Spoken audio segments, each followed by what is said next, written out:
Hello friends, कसे आहात तुम्ही सगळे? आज आपण गावी अलिबागला आलो आहोत आणि तुम्ही माझ्या हातात हे कैरीचं ताट बघून तुम्हाला अंदाज आलाच असेल। आज मी तुमच्यासाठी झटपट असं फोडणीचं आंबट तिखट गोड कैरीचं लोणचं कसं बनवायचं ही रेसिपी दाखवणार आहे। त्यासाठी हा व्हिडिओ तुम्ही शेवटपर्यंत बघा आणि माझ्या चॅनलला लाईक, शेअर आणि सबस्क्राइब करा। झटपट असं फोडणीचं कैरीचं लोणचं बनवण्यासाठी 1 किलो आपण ही तोतापुरी कैरी घेतली आहे। नंतर आपल्या गोडीप्रमाणे किंवा आवडीप्रमाणे आपण गूळ वापरणार आहोत। 10 ते 12 लसणाच्या पाकळ्या साल काढून असं चेचून घेतलं आहे। फोडणीसाठी 5-6 आपण मेथ्या घेतल्यात, चमचाभर जिरं, चमचाभर बडीशेप वापरणार आहोत। हिंग घेतला आहे पाव चमचा, अर्धा चमचा वेलची जायफळ पूड, 2 ते 2.5 चमचे काश्मीरी मिरची पावडर यूज करणार आहोत, 1 चमचा राई आणि चवीप्रमाणे मीठ यूज करणार आहोत। 1 किलो आपण ह्या तोतापुरी कैरी घेतल्या आहेत। कैऱ्या घेताना ना अगदी कडकच बघून घ्यायच्या। तुम्ही आपल्या आंबट कैऱ्या वापरल्यात तरी चालेल। ह्या स्वच्छ धुवून पुसून घेते आणि मी ह्याच्या चांगल्या फोडी तयार करून घेते। नंतर लोणचं बनवायला सुरुवात करूया। ह्या बघा, सर्व फोडी आपण करून घेतल्या आहेत आणि कैरी बघूनच तुम्हाला कळत असेल एकदम छान अशा ह्या कैऱ्या निघाल्यात। तर चला मग लगेचच आपण लोणचं बनवायला सुरुवात करूया। फोडणीचं गोड लोणचं बनवण्यासाठी आपण चुलीवर हे पातेलं गरम करत ठेवलं आहे। पातेलं गरम होईपर्यंत जिरं, बडीशेप आणि 5-6 मेथीचे दाणे घेतले, ते फक्त थोडेसे कुटून घेणार आहोत। लक्षात ठेवा, खूप एकदम ना बारीक पावडर करायची नाही, जाडसरच हे खलबत्त्यात आपल्याला कुटून घ्यायचं आहे।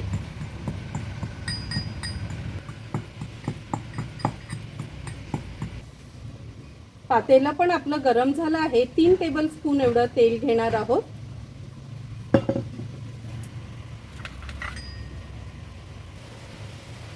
तेल गरम झालं की आपण अर्धा चमचा हिंग घालूया। हिंग घातल्यानंतर आपण चमचाभर राई घालणार आहोत। जिरा आणि बडीशेप, मेथीचे दाणे जे कुटून घेतले ते ॲड करूया। आता आपण ह्याच्यामध्ये लसणाच्या पाकळ्या घालणार आहोत। व्यवस्थित ही फोडणी आपल्याला मिक्स करून घ्यायची आहे।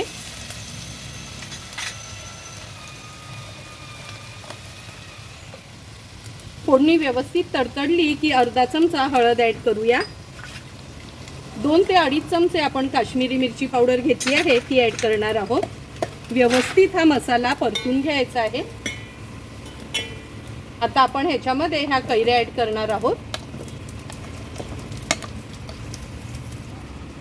कैऱ्या ॲड केल्यानंतर हे गूळ जे आपण बारीक चिरून घेतला आहे ते ॲड करूया। लक्षात ठेवा, हे ना असं पिवळं गूळच वापरा, गूळ पावडर यूज करू नका, नाहीतर ना त्या लोणच्याचा कलर पूर्ण चेंज होतो। चवीप्रमाणे मीठ। व्यवस्थित आता हे लोणचं आपल्याला मिक्स करून घ्यायचं आहे। विस्तव अगदी कमी ठेवायचं आहे आपल्याला चुलीचा।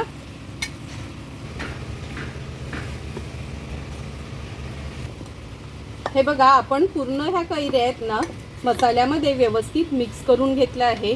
जर हे लोणचं आपल्याला चांगलं महिनाभर तरी टिकवायचं असेल ना, तर थेंबभरी पाण्याचा वापर करायचा नाही। आता झाकण ठेवून एक 5 ते 6 मिनिटासाठी अगदी कमी विस्तव ठेवून वाफ काढून घेणार आहोत। एक 3 ते 4 मिनिटं झाले, झाकण काढून बघूया। हे बघा, गुळाचं कसं छान पाणी झालं आहे।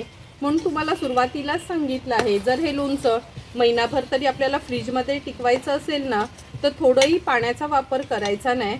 असा हा गुळाचा पाक तयार होतो ना, त्याच्यामध्येच हे लोणचं आपल्याला शिजवून घ्यायचं आहे।